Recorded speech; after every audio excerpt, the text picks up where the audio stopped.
Hello, this is Zahir Alum. Welcome you all on Frankly Speaking. My guest today is Ambassador of Switzerland to Bangladesh, Mr. Christian Pothe.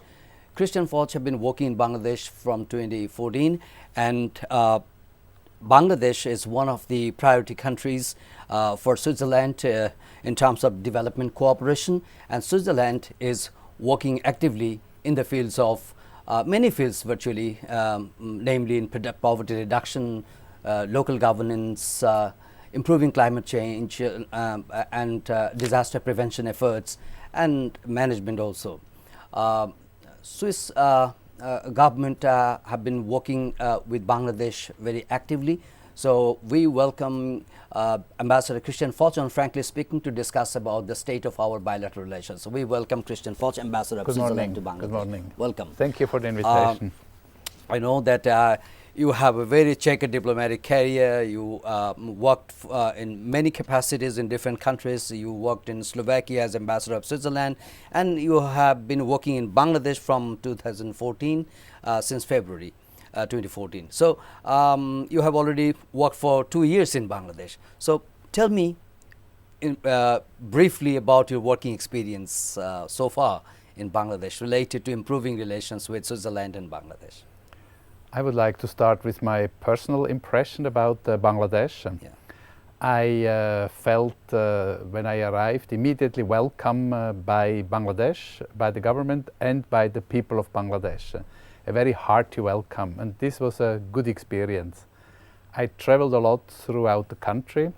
I was in Sylhet, I was 2 times in the Sundarban, I traveled to Rajshahi, Cox's Bazar, Chittagong, and everywhere is the same, very friendly, very open, very direct people. So this was really a very good start I had in Bangladesh. So what are the main issues you are dealing with when you are trying to improve relations between the two countries? Switzerland and Bangladesh have a long history. Switzerland was one of the first countries to recognize Bangladesh in 1972. Right. The relations started in the humanitarian field. It developed to development cooperation. And now my focus is to enhance economic relations, Okay. trade and investment, as well as the political relations. So in terms of economic relations, what are the areas you are trying to focus on? Swiss companies are very present, the big Swiss companies in the field of construction, pharmaceutical, machinery. What I would like to achieve is to bring small and medium enterprises also to Bangladesh. Okay. Your country is not known enough for its potential among this SME, how we call it, small and medium enterprises, and I see a huge potential there. Here we find skillful labor, we find the necessary resources, we find the interesting wages, we find a huge public which is interested in Swiss products. So for small and medium enterprises, I see definitely a big potential. Have you been successfully able to inspire the investors in Switzerland to coming up to Bangladesh and invest incrementally, seizing or exploiting the potentials or the incentives Bangladesh government or the environment is offering to the investors from the Switzerland? We do regularly trade fairs. I have been successful so far punctually, but not in a scale I would like to. We brought one, I give you one example, we brought one IT company here. They are developing software solutions for Switzerland for communities, community level, so for the public hand. They do very successfully. They have over 150 employees now in Bangladesh, but more could be done in this field. So, in terms of your development cooperation, we know that also you have been very significantly offering support, extending your cooperation in many fields. So, in very brief, what are the major areas of development cooperation? You mentioned already in the welcome briefly, it is a local governance, market development and skills development. We have a budget of about $25 million per year. We spend here, Switzerland spends here. Now we are developing a new strategy. According to the 2030 agenda, which was adopted in New York in the UN last year, we go more for public-private partnership. The new agenda is involving more Bangladesh. Public-private partnership for which area? For development cooperation. So Okay. it means that development cooperation should not only be from government to government or from government agency to government agency, but also involve more the private sector. Can you give an example of PPP in development sector? Very concretely, we are exploring the idea now that a company which is in the field of energy, a Swiss company, should also get involved in a project for skills development in Bangladesh. So this project would involve the government of Bangladesh, Switzerland. Skill development for which section of the people? Mainly of people active in the construction and in the energy sector. So this would involve this company as a private sponsor, the government of Bangladesh, Switzerland, and also the ADB, Asian Development Bank. So when you have taken up the project of developing skills of human resources in Bangladesh, what were in your mind, I mean, behind of your formulating the strategy of developing skill for Bangladesh people? Skills is the big issue to further develop Bangladesh. As you see, all the jobs worldwide, they get more and more qualified. So if we are able in a joint effort to enhance the level of the skills in Bangladesh, I'm sure this would contribute enormously to the development of Bangladesh. Concretely, I think about the IT sector. There the skills could be enhanced. Production sector, be it in the leather industry or in the garment industry. Bangladesh could produce higher quality garments which would create additional revenues. We have already started reaping benefits out of the developing skill programs, right? Right, that's right. I think also about the energy sector, clean tech, maybe solar energy, environment-friendly energy. The whole environment issue is coming up, and all this needs qualified jobs. So there I see a big potential. Do you think it's feasible for Bangladesh to pursue the solar energy technology so to overcome the dearth of energy problem? Of course it is possible. Bangladeshi people are very resilient, very intelligent, very energetic. So I'm sure that they find the qualification to produce additional solar energy also in Bangladesh. Have you seen a remarkable improvement in this field that Bangladesh have taken? I saw a lot of improvement generally in the field of environment, in the water management, in the demographic development, and also in the energy level. Okay. We know that Bangladesh is a disaster-prone country.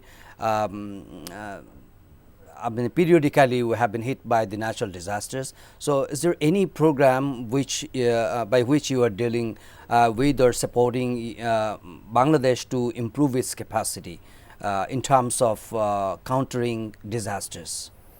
In the past we have built some cyclone shelters. As you know, just recently a cyclone hit the southern area of Bangladesh.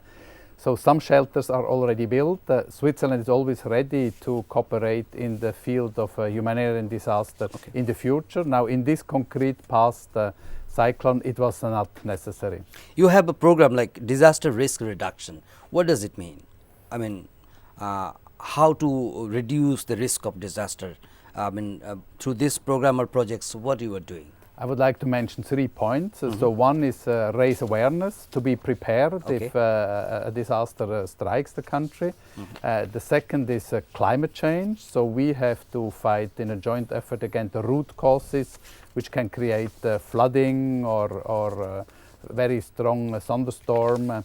And the third one is to fight the consequences of disaster, like shelters or give a livelihood to people after a disaster struck. Okay, I know that Bangladesh and Switzerland also have periodically been organizing some consultation, foreign office consultation, bilateral consultation, and the first second consultations was held in 2015, and the first was in 2013. That's right. So, what were the major issues both the countries have discussed during that consultation, and what are the issues that are coming up for the next consultations? Can you shed some light on that point?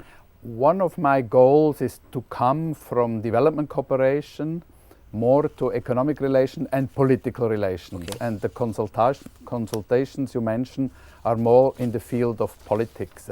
Okay. Here I can emphasize the good cooperation we have in the field of migration. Yes. We know that migration is increasingly worldwide a challenge for the international community. And Bangladesh and Switzerland work very closely together in the multilateral field in New York, but also in the bilateral field to tackle the challenges of migration. One concrete initiative I can mention is the Nansen initiative, which was launched by Switzerland and Bangladesh, and which is dealing with human mobility in general. Okay. So, I mean, the migration problem is being seen as one of the very critical issues nowadays all over the world. So, how do you see this problem? This is that something that is gradually deteriorating, or this something that we can cope with the situation with the present trend of migration of the common people? Migration was always there since the old ages, Yeah. and migration was always in Europe, in America, in Asia, so it's not a new phenomenon. As long as you have different economic levels in different countries, there will be migration. As long as you have disasters, there will be migration. So important is that we work closely together, that we find people who have to migrate and people who stay better in their used environment. And I'm convinced that joint effort will lead to also to solution. It's no solution just to close the borders. But frankly, we don't see much people being migrated to Switzerland. Is that the reality? There are not many Bangladeshi migrated to Switzerland, but if you look from Swiss perspective, there is a huge migration to Switzerland. It's over 20% of the 8 million people in Switzerland are foreigners, are non-Swiss. So if you transform this to Bangladesh, this would mean 30 million living in Bangladesh are not Bangladeshi. So you see a little bit perspective that Switzerland has welcomed already a lot of foreigners. So this is one of the areas you have touched upon, and you are also willing to working with Bangladesh with the migration issue. So what are the other important issues you are looking up for the coming days? We have a close cooperation against violent extremism.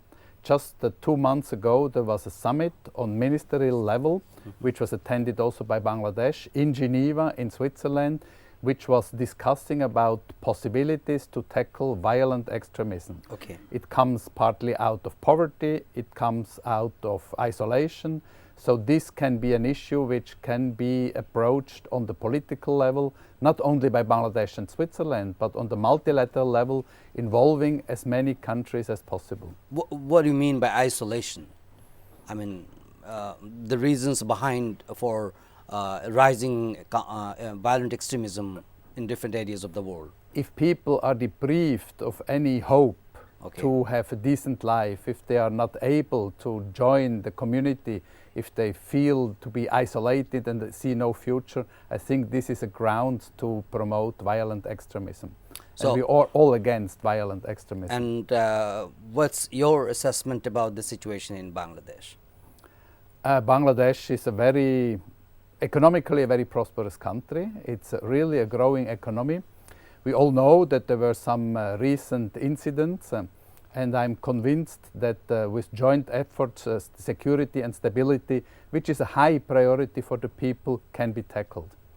But in terms of poverty, in terms of, you already said that deprivation, abject poverty, sort of marginalization, and also what are the other factors in your view are important for overcoming or countering violent extremism in countries like Bangladesh? I see the development. In the 70s, early 80s, Bangladesh was not able to feed its people. There were a poverty of over 50%. And if you look at this perspective, Bangladesh has done tremendous progress. I think it is the hope of the people to continue in this way. to have security, stability, economic progress, and this would be the best to assure the stability of the country. So do you feel convinced that Bangladesh is in right way in terms of countering or dealing with all the pressing challenges, including violent extremism?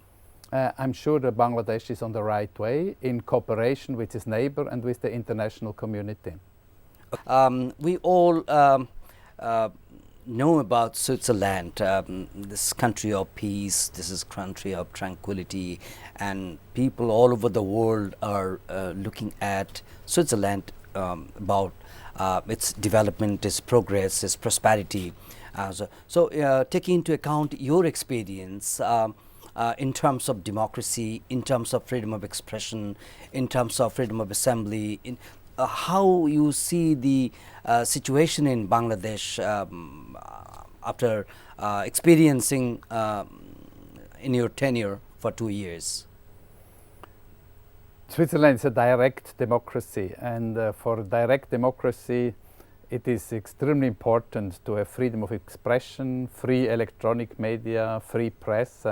Otherwise the people cannot participate in the political process. Okay. Freedom of expression is extremely important for accountability and transparency of the political system. This is valid also for Bangladesh. I'm strongly convinced that people have to be able to express their opinion, otherwise there is no political progress.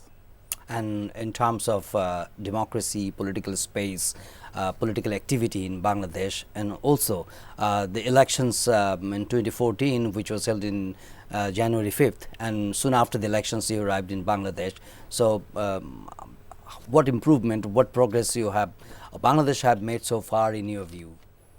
I arrived almost together with the elections of 2014, so I could observe the development very, very closely.